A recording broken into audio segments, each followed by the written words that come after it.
Hi, I'm Tricia, an organic gardener. I grow organically for a healthy and safe food supply, for a clean and sustainable environment, for an enjoyable and rewarding experience. It's apple season.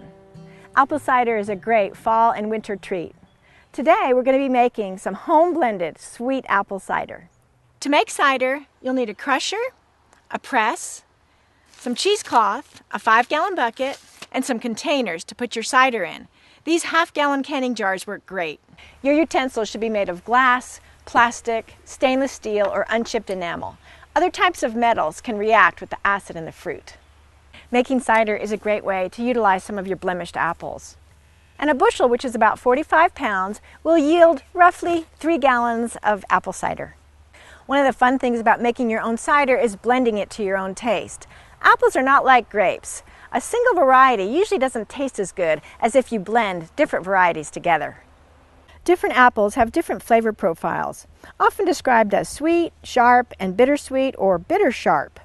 A good starting ratio is half sweet, 35% sharp, and 15% bittersweet or bitter-sharp. Good sweet cider apples are ones like Golden Delicious, Calville Blanc, and Ashmead's Kernel. Some sharp apples are Gravenstein, Cox's Orange Pippin, and Spitzenberg. Bittersweet and bitter sharps are apples like Dolgo Crabapple, Cortland, and Newton.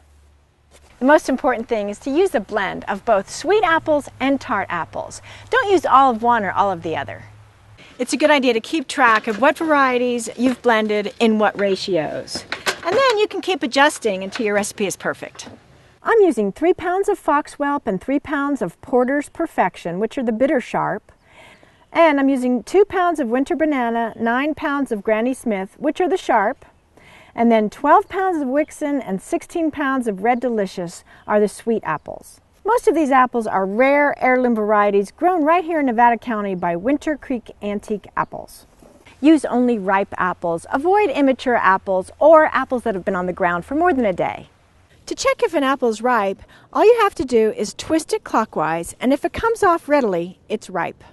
Another test is to cut the apple open. If the seeds are dark brown, the apple is ripe.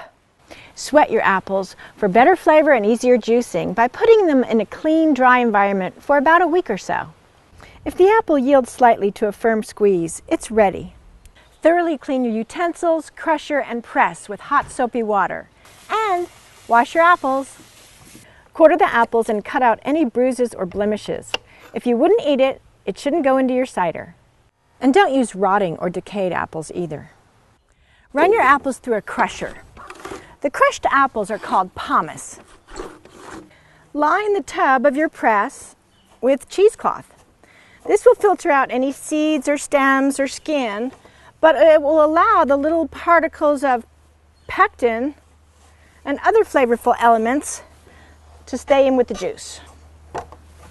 Place a container below the spout of the press. A funnel might be helpful if your jar has a narrow throat. Add the pomace and press it right away. Fold the cheesecloth over the pomace and then add the pressing blocks like so. Then place a set of wooden blocks as close as possible to the shaft and perpendicular to the gap in the plates. Keep adding blocks perpendicular to the blocks below until they are higher than the top of the barrel.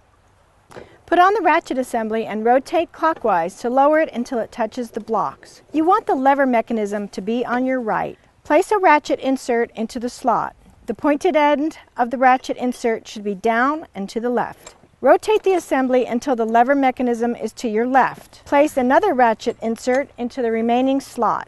Screw the lever handle into the lever mechanism. Now you're ready to start pressing the apples. Don't go too fast. This process is going to take about a half hour no matter what kind of press you're using. So you can enjoy the music.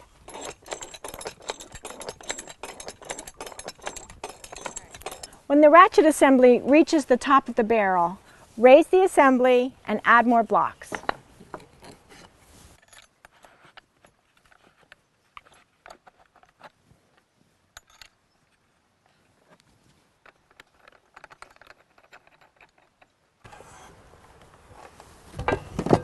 Your pressed out pomace has a lot of uses. Your fresh cider will keep up to 2 weeks in the refrigerator. If you want a longer shelf life, you can pasteurize it, make hard cider, or freeze it. For more information, I suggest reading this guide, Making the Best Apple Cider. So plant an apple tree, make some cider, and grow organic for life.